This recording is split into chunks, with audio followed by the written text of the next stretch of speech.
It's hard to believe, but the new consoles are a year old at this point. With stock shortages and frantic purchasing still being a thing after 12 months, it feels like we're still in the launch period. But sales reportedly being through the roof in spite of global shortages, it's safe to say that this first year has been a roaring success. With 12 months under the belt, I thought it would be a good time to put out a list of the good and the not so good elements of each console, starting with the Xbox Series X and S, and looking at which one might be the right one for you this Christmas, if you can get your hands on one. So here we go, the Xbox, what we love. Number 1, Game Pass. It almost feels like Game Pass is a bit of a cheat code from Microsoft when it comes to lists like these. Having committed to launch all of their first-party titles on the service on day one, they've also been brokering deals across the industry for older titles, as well as some high-profile ones on their launch day, such as Back 4 Blood and Outriders. For just over $10 a month, it's a phenomenal service that has a staggering amount of content included, and it's allowed me to play a bunch of things that I wouldn't normally have picked up for full price. The inclusion of EA Play was a masterstroke as well, allowing for 10-hour trials of new games and full access to them when they hit the vault. If I'm honest, it's changed my buying habits when it comes to EA titles a little bit, knowing that 6 months or so down the line I'll have the titles ready to play. With a game like the Mass Effect trilogy coming out at a time when there was already so much else, it didn't make sense dropping £60 on it when I know I'll have it included in my library a few months down the line. Number 2, continual improvement. The Xbox consoles today are very different beasts to the ones that launched. Microsoft are committed to making improvements to both the user experience and adding important features. One of these is getting its own entry in the list, but other good upgrades include the likes of Dolby Vision for gaming, the UI being updated to run at 4K, and most recently cloud gaming included for all Game Pass subscribers. The latter is a godsend for people with middling internet connections, allowing you to start playing a title without downloading the whole thing, deciding if it's for you, and then grabbing it. It feels like the ecosystem's constantly evolving, which can only benefit the console in the long run. Number 3, VRR. This is the single biggest update that Microsoft have added to the Series X and S. If you have a compatible TV, it'll adapt its refresh rate to whatever frame rate the game you're playing has in real time. This is a godsend to anyone who's sensitive to frame drops in a game, as it smooths out the experience and almost fools you into thinking you're playing something at a steady 60 frames a second. While it naturally won't be quite as silky, it does an impressive job at hiding imperfections in the frame rates and eliminates any screen tearing or juddering in particularly demanding titles. Perhaps the best example I've found with this is Assassin's Creed Valhalla, taking the game from running in the 50s with some screen tearing and stuttering to a remarkably smooth experience simply by enabling one feature. If you own a modern TV, get this enabled ASAP. Number 4, Smart Delivery.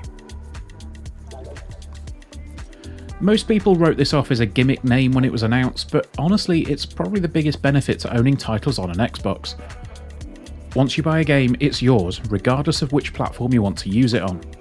Still rocking an Xbox One? Pick up a title that supports Smart Delivery, which, to be fair, is most of them, and when you upgrade, it'll be running like butter on the Series X. Saves automatically download, and you can pick up where you left off. Got a PC? Exactly the same thing. As long as it's on the Microsoft Store, which isn't the best, but it is improving, you'll be able to pick up and play whatever you want, wherever you want, with no additional charges. Hell, if it's on the cloud service, you can even play it on your phone if you want, and everything will sync back up with no problems. What sounded like a marketing term has become a fantastic feature. Number 5, Quick Resume. Short, sharp entry here. Quick Resume basically allows you to have snapshots of games to be stored on the console's internal memory, letting you pick straight back up where you left off across multiple titles. It's a really neat feature that has allowed game hopping between multiple titles on many occasions. It had a few hiccups at launch and was even disabled for a bit during the review period due to some issues, but there are more and more titles being included now, which is a godsend if you like to have an ongoing game alongside a few others. Number 6, the Series S. I know this is probably cheating a little bit, but the Series S is such a fantastic addition to the lineup. It bridges the gap between the One X and the Series X in such a smart way, and honestly it's the ideal console for anyone who's looking to pick something up for their kids. Combined with Game Pass, it's also a perfect companion to a PS5 or a Switch, especially at £250. I have a Series S in my living room with a Series X in my office, and flicking between the two if I want to get some quick gaming on the go downstairs is a breeze with the save syncing. There is a slight air of skepticism as to how it'll perform going deeper into the generation, particularly with some more of the demanding games, but it's off to a flying start. It's bloody tiny as well, so you can easily throw it in a bag and take it wherever you want. And here are some of the things that we don't love quite so much. Number 1. The limited and expensive storage upgrades. At the time of writing, there are only 3 possible options when it comes to upgrading your Xbox's storage. 3 official add-in cards for the consoles that range in price from $139 to an eye-watering $399 for the 2TB models. At this time we don't have UK pricing for the low and high-end ones, but a 1TB drive is around £200.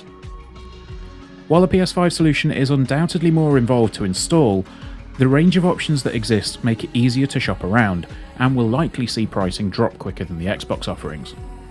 While a simple plug-and-play option is certainly easier and also allows you to transfer games between consoles, it would be nice to see more options come to the market in the future. As of now, expanding the storage in your Series console is a more expensive prospect than on the competition. Number 2. The UI. This was something mentioned in our review of the consoles back last year. The Xbox UI hasn't had too much of a radical overhaul since the launch of the original Xbox One, and it carries into the Series X and S. While I get the logic, and with this giving a similar feeling to upgrading a phone, it just doesn't feel like a true next-gen upgrade. Certain things just feel a bit nonsensical to me, with menu items being in strange places or consistently moving around. It's definitely moved away from the advert-filled dashboard of the launch Xbox One, but it's still got a way to go before it feels like a proper next-gen experience. Number 3. Built-in recording still sucks. This isn't so much an issue for a number of content creators, as they'll be using separate capture cards, but the inbuilt recording of footage on the Series consoles is still awful. While sharing screenshots is superb thanks to the mobile app integration, doing the same thing with anything past the default video clip length is, and I quote from team member Kieran, a convoluted mess. The quality has been improved somewhat, but it's still not a patch on the competition's, and the lack of an app such as Share Factory makes it a bit more difficult to create content on the console itself, relying on an external PC to get anything of note done. Number 4. Controller gripes. The Series controller itself is brilliant. Some subtle upgrades from the industry standard design found on the Xbox One controller take it to the next level, but it's not perfect. While some people prefer replaceable batteries, it's something that we here at NGB don't like. Sure, you can grab a third-party battery pack, but even then you can't charge them through the controller itself, often having to have a separate USB connection in the battery to charge it. Also, the D-pad. It's so clicky. I can't play Tetris Effect after the watershed as I'm scared of waking up my entire village.